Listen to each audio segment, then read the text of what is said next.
Je vais clarifier mes positions sur l'astrologie à la suite des discussions que j'ai eues hier avec Roger Eke.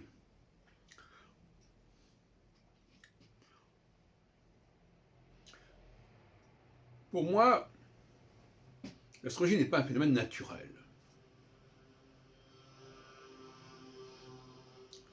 C'est un système qui a été établi par des puissances supérieures. Et qui nous est adressé, qui est conçu pour nous, humains. Et la question est de savoir quel est son mode d'emploi. Comment trouver le mode d'emploi de l'astrologie et donc de l'astronomie? Parce que finalement, l'astronomie ne fait sens que par rapport à l'astrologie, quelque part.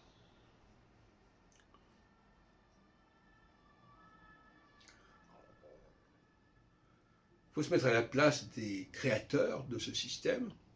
Qu'est-ce qu'ils ont voulu faire? Qu'est-ce qu'ils ont voulu nous proposer? Comment ont-ils conçu leur système? Donc nous serons effectivement en face d'un projet, d'un plan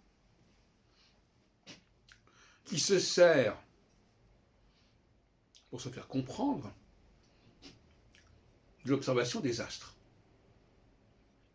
Autrement dit, nous observons les astres parce que nous savons quelle est la clé du fonctionnement de notre humanité. C'est ça la vraie raison de l'astronomie. L'astronomie, c'est donner les éléments pour déterminer ce qu'est l'astrologie. Mais il faut bien comprendre que la simplicité est la clé du problème. On va se perdre dans une profusion d'informations de toutes sortes. Péché et travers dans lequel sont tombés bien des gens, y compris et notamment Roger Eke. Pour des raisons que j'ai exposées par ailleurs. Et moi, j'essaye de me mettre à la place d'un organisateur et d'un leader. L'organisateur, il doit proposer des choses que le groupe dont il a la charge est capable de comprendre. Ouais, évident. Il faut que ça lui serve à quelque chose à ce groupe. Donc on lui met en place des signaux et il faut que ça l'aide à s'organiser et à faire ses choix d'une certaine manière. Parce que le système dont il est question est un système qui prend en compte les équations des leaders. Et comme il y a plusieurs leaders,